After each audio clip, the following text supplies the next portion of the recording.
No man has the right to leave the world no better than he found it. He must add something to it. Either he must make its people better and happier, or he must make the face of the world fairer to look at. Edward Bok. Welcome to Bok Tower Gardens, a place like no other. A National Historic Landmark, nestled among rolling hills of citrus, atop one of peninsular Florida's highest points. Edward W. Bok retired from publishing and dedicated his life to conservation, the arts, world peace, and philanthropy. In the early 1920s, during visits to his winter home in the nearby Mountain Lake community, he enjoyed evening walks to the top of Iron Mountain. At 298 feet above sea level, the natural beauty of this hilltop was a place of serenity, from which he observed breathtaking sunsets. Bok's dream was to preserve these grounds as a sanctuary for future generations.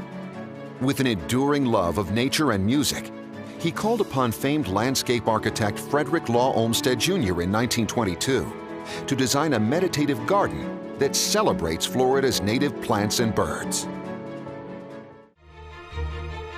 The result is one of Olmsted's greatest achievements, a naturalistic masterpiece. Respected for his defining work on the National Park System, as well as the designs of the National Mall, Jefferson Memorial, and the White House grounds, Olmsted sought inspiration for Bok's garden from the natural areas of Florida. At the center of Olmsted's design is Bok's majestic Singing Tower, designed by architect Milton B. Meandering. Crafted of coquina, Georgia marble, and ceramic tile, the 205-foot tower houses the 60-bell carillon, one of the world's finest. Meandering's Art Deco design won the American Institute of Architects' top award, harmonizing a seamless marriage between architecture and landscape. Edward Bok's only instructions were that the tower must be beautiful and reflect nature. Pelicans, songbirds, rabbits, tortoises, fox, eagles, herons, and many other creatures adorn the tower. Meandering brought with him 3 skilled artisans to assist in the tower's creation. Sculptor Lee Laurie is best known for his sculpture of Atlas at Rockefeller Center in New York City. J.H. Dulles Allen created the colorful tile grills that surround the bell chamber.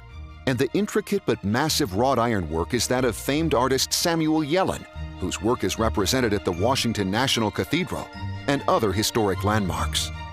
Mirrored in the reflection pool is Yellen's crowning jewel, the incomparable brass door. Drawn from the book of Genesis, 30 relief panels tell the story of creation. The magnificent 60-bell carillon was crafted by the John Taylor Bell Foundry of Loughborough, England. The bells are housed in a chamber 40 feet tall and 35 feet wide. Geert de Hollander from Belgium is recognized as one of the top carillonneurs in the world, and only the 4th resident carillonneur in the garden's history. During live concerts, watch de Hollander perform on a closed-circuit television in a seating area just northwest of the tower, or enjoy the concert from one of many quiet benches found throughout the gardens. I've been playing the carillon since I was 5 years old, since my dad is also a carillonneur. So it was a lot of fun climbing all those towers and seeing all these different instruments. There are about 600 instruments worldwide, and I think I'm close to playing 400 of them, and there is no place like this. Bok Tower Gardens is really, really unique.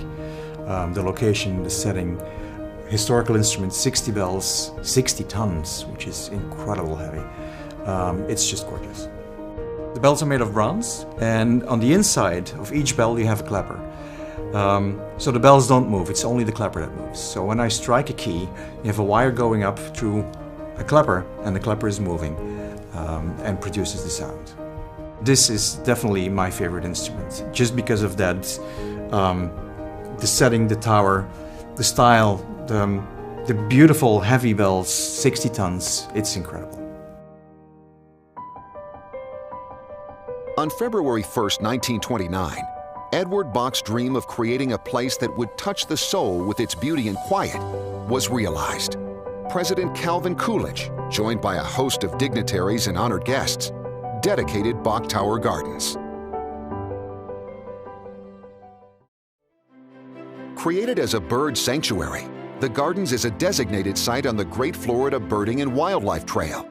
Walk the Pine Ridge Preserve through a pristine longleaf pine forest abounding with wildflowers, where you may see one of our resident gopher tortoises. Sit at the window by the pond to watch ducks and wading birds in a Florida wetland setting, where nature's show is always changing. Conservation is key to our mission. As part of a nationwide network of 39 botanical gardens that participate in the Center for Plant Conservation, our Rare Plant Conservation Program works to conserve rare native plants. Our region's unique geological history has created an ecosystem that is home to one of the greatest concentrations of endangered plants in the nation. 48 rare species are found on the Lake Wales Ridge, and nowhere else in the world. You can see many of these plants in our endangered plant garden. Hammock Hollow Children's Garden has a native Florida character and is a place to learn through play. Children can climb on, under, and through natural structures, while creating art and learning more about nature.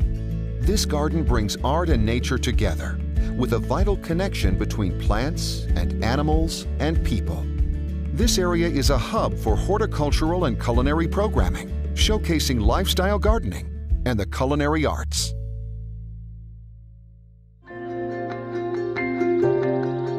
Make you the world a bit better or more beautiful because you have lived in it. Edward Bok.